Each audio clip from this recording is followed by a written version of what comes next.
Ah oui, quand vous étiez.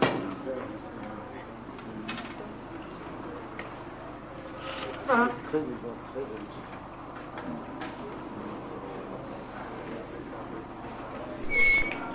Église kimbangiste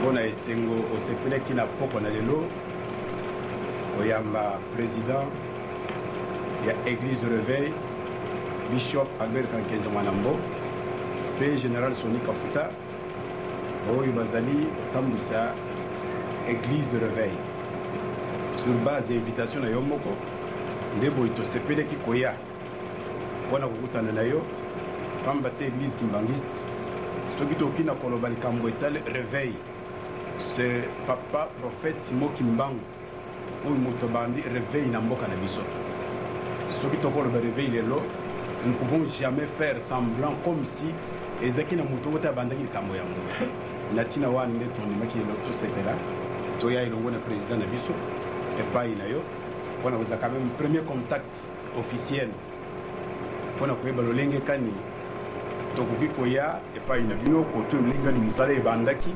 expérience na bino de plus de 40 ans 50 ans ya mosala kati na mboka oyo sur le plan spirituel sur le plan social toza nango bosenga tala tini toyei kopenda koyeba kozongisa makambo epai na président na biso po ayeba koremercie lisusu lolenge osili koyamba biso na kokwa lelo.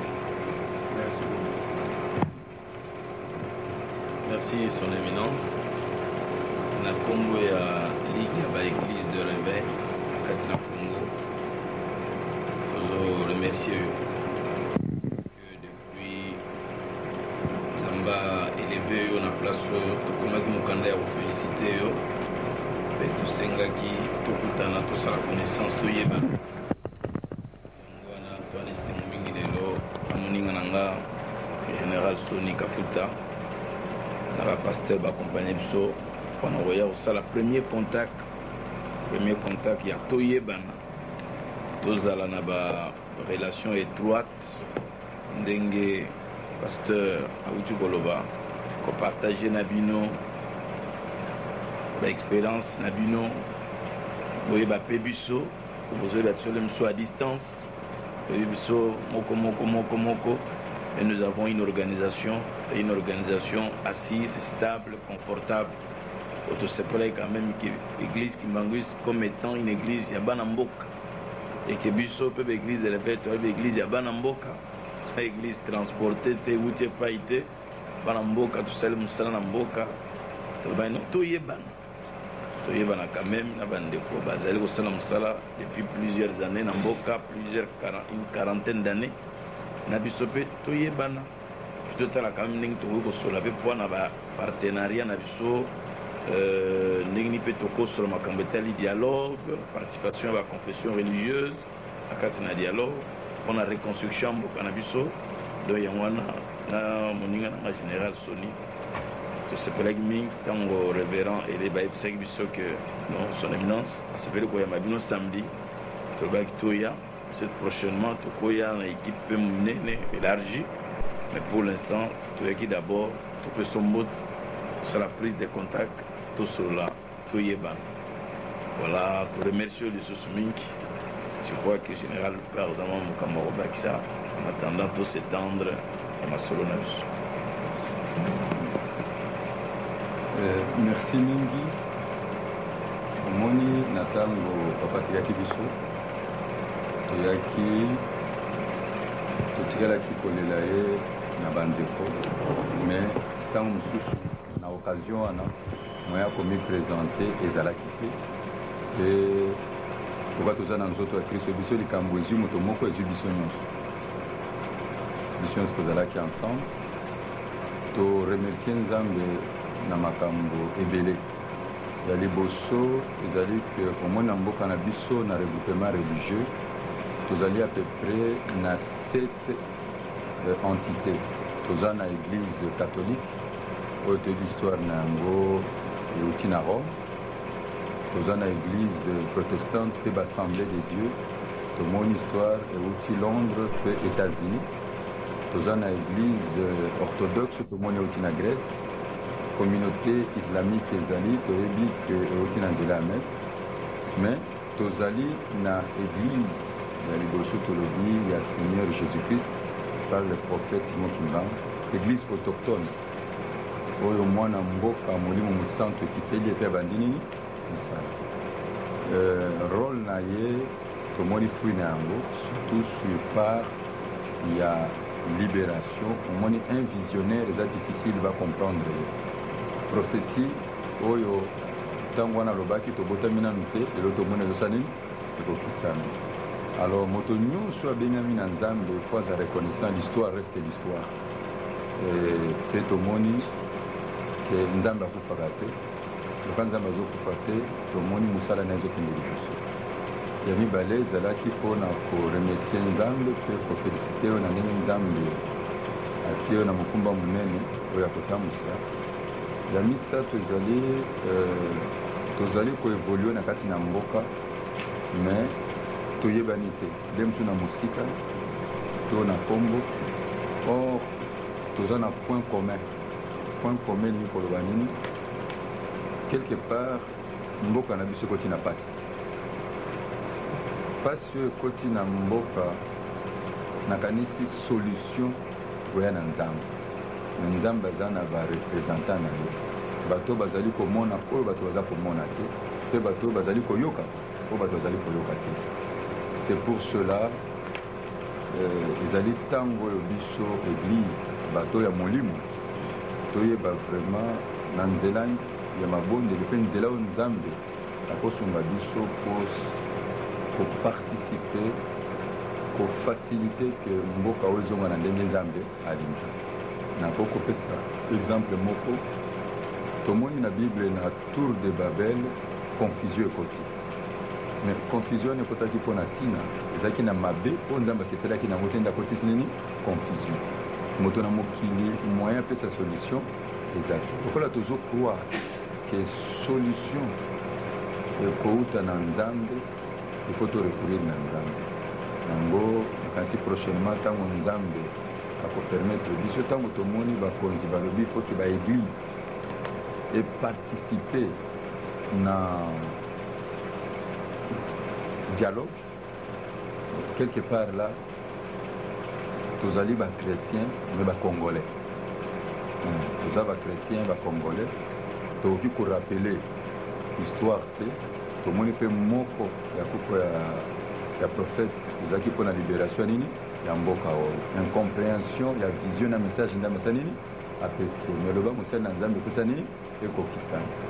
Alors c'est pour cela tomoni ke likambo concerné d'abord biso baautochtone na biso mpe baautochtone eza na ordre nzambe asalaki lingombo esali nini ebandaki na ntina nini ya réveil yango. Surtout eza préoccupation na biso parce que par na biso ya responsabilité mpona unité nationale ezonga, mpona réconciliation nationale ezala, po ete kimia ezonga en tout cas na nzela na bato ekoya te, ekoyaka na nzela nini ya nzambe. Soki bato wana bakoyoka bato oyo baza komona oyo bango baza komona te, mpe bazali koyoka bango baza koyoka te. Na sens wana nde nalingaki vraiment koremercie mingi ndenge oyambi biso. Tika ete nzambe azwa lokumu prochainement, nzambe asunga tosololaka partage. Nzambe pamba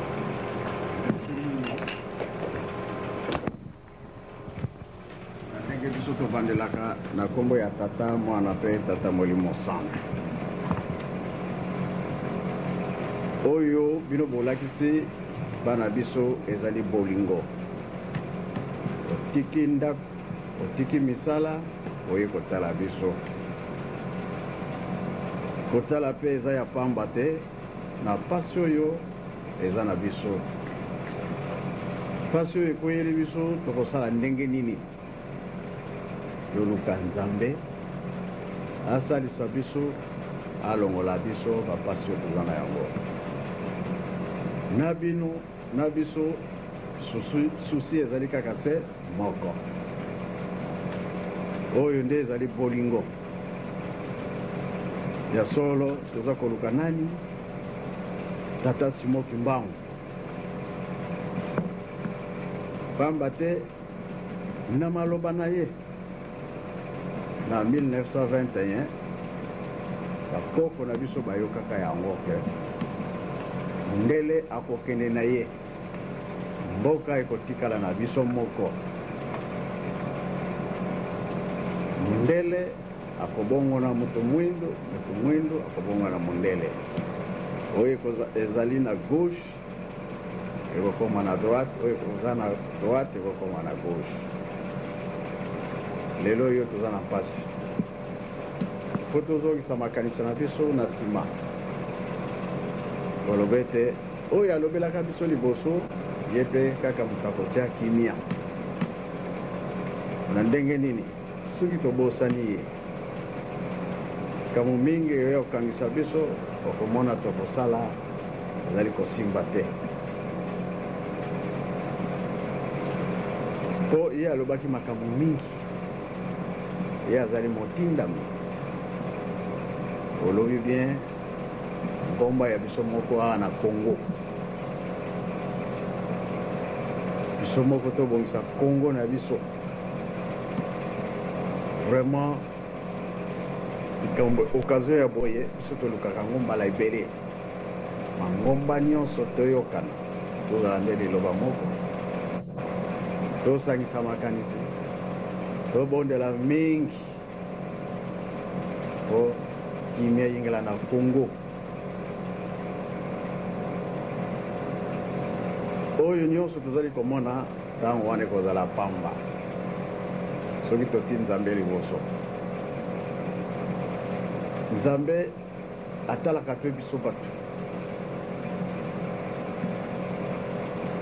mbala mosusu tozali kobosana me ye ati kamwa likambo oyo ekosala biso kokoso ebe ntango atindi mopepe wana ya pasi azali kotala bakoyebanga nzambe ye bakoyeba ngai te soki toyebi ye esolution ekozama mbangu boso biso bato ya mangomba toyokani biso mpe kaka tokosenga na nzambe na biso atia kimia na mokili mpe boyokani na Afrique mobimba oyo alobi ete mutu mwindu nyonso oyo aza na mpasi ya mutu mwindu ekosila mpe alobaki ete ye aponi ekolo te na mundele mpe lokola kolo yesu ntango ayaki kaka mpona bamindele te me eyaki mpe mpona biso bato mwindu me misio na ye ezalaki mokuse yango alobaki ete oyo nakotinda ndi akosisa makambo nyonso tataki mbangu ntango wana nana abimi te me loba ebimaki na Angola Kimpavita oyo babengi nani ndona Beatrice alobi kombo ya tata ya Kimbangu pardon enana botami te babomi ye bazotia ye na moto ye alobi ata na kufi me biso toyebi ete Simon Kimbangu pardon ye nde mokonzi ya biso nyonso bato mwini ntango ye akei na 21 likambo oyo ye kobima ya Kimbangu ntango yango ebimi na mokili mosusu te na mokili na biso ya RDC na biso eza fierité mingi pamba te na yemoneseli ye alobika akolongola yango kuna akotinda yango epai mosusu soki makambo yango eza kose réalize biso toza na esengo mingi tobosana ye te ifo toyeba ye papa ya ngenda alobaki makambo mingi atina mokili na biso ye moko papa Kimbangu alobaki makambo mingi tina mokili na biso nyonso tozali awa presque toyebi histoire likambo boye nango c'est vrai ezotala mpe tata nzambe ngai nasambelaka na ngai te me ntango yo okufi kurwa batieli okura na liboso mariki osambelaka te me kurwa wana okende kolakisa yango epai ya nkolo te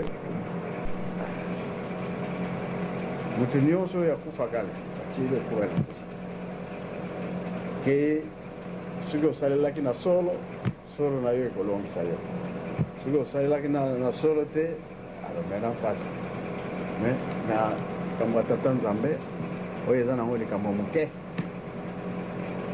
ebandela na biso bato osambelaka ntango biso toti bolingo maintenant ntango tosengi mpa ya nzambe akoyoka susi na ngai biso toza na fete le 24 décembre oyo babelge balobeki mpe simoki ngomba na ye ebimi libanda toza na mposa bato ya leta bato ya mangomba tosangana tozala esika moko fale nga nabimisa yango me soki naza kobimisa yango na ntina ya pasi toza na yango réunion tozali kosala eza kobonga te peut-être na liyangani wana biso nyonso tozala kaka na liloba moko ya kosenga kimia ya mokili na biso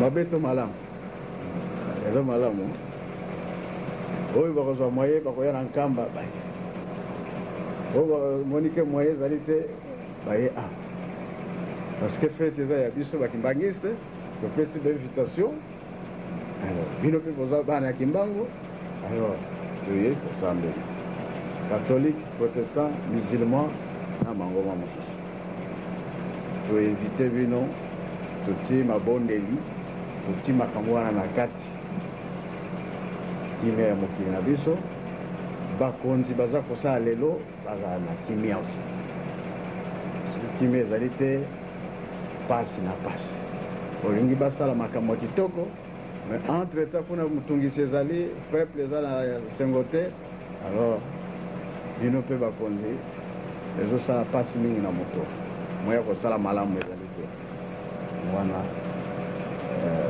nalobi mingi mais na nyonso ezosenga bolingo boyokani tolela na ye moko tata simoti mbango abimisaka liloba na ye oyo ya kimia ye moto abandaki yango tozonga lisusu epa na ye soki tosalaki ye mabe ntango papa liangenda azalaki asengaki likambo ya kolata saki mpona kosenga bolimbisi ya mokili mobimba lisumu ya adamu eve mpe masumu nyonso euti koleka tosengelaka yango bolimbisi alors ndenge na bomboka tolobaka te koko azali mwana ya mibale ngai bapesinga nkombo ya simoti mbangu soki mbeba tosalaka epai ya tata simoti mbangu naza na droit ya kosenga mpe bakoyoka batata na ngai bauti kokende soki likambo ezali bango basilikaki oyo tosalaki bango mabe mwana mpe aza na droit sengi mpe ayoki et pourquoi pas lelo balobi nazala liboso ya lingomba biso nyonso tozwi likanisi moko ya kolobela mokili na biso yango tokosangana tolela likambo wana topesa yango na maboko ya tata nzambe kimia yingi na kati na biso peut-être bambuta baza wana soki bawakomplete papa wanzunga saye papa samba papa asumbe papa lusadila mpe azali papa ben azali mbala mosusu boza na liloba ya kokomplete ngana soki boye tokosepela plus makambo oyo ya biso esengeli kosolola tala ndenge nini tokoki kosimplike na mboka mpona komema kimia ndenge nini eglize ya nkolo oyo soki osala mosala na mboka mpona kimia lelo ezalaki kaka prise de contact alors tokomibongisa mpona kotala ndenge nini tokorecontacte yo lisusu po ete tokutana bien lisusu kosolola malamu mpona makambo etali église kotala makambo etali mboka mpona invitation na yo toremercie yo déjà mpona invitation eza na badate moko mpe tona baprogramme ebele déjà na Kinshasa tokotala ndenge nini tokomibongisa mais toremercie yo mpona invitation olancele biso Zambe mobateli abatela yo abatela lingomba mbimba apesa oso sumaele pe makasi mpona okumba pesio. Amen.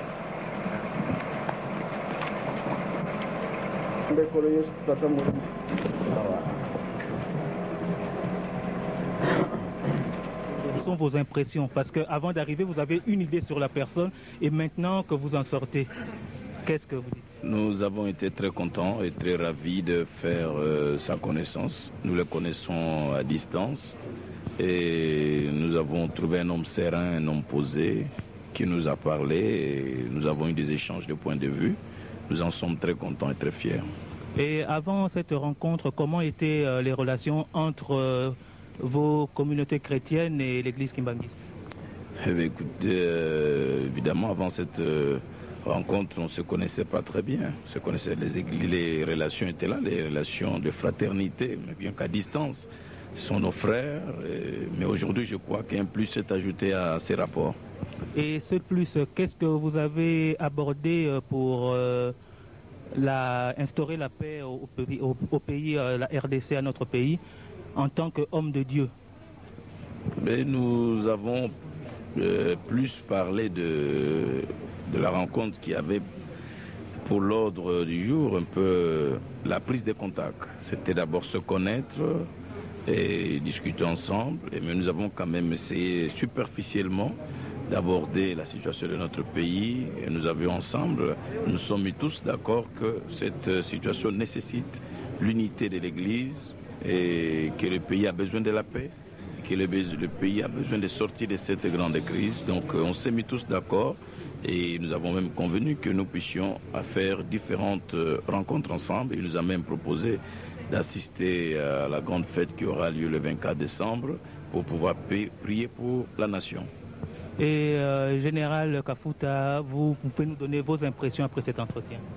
Mes impressions sont trop favorables. Favorables, ce qui veut dire, comme vient de nous le dire le bishop Kakienda, que cette rencontre n'est pas la première ni la dernière.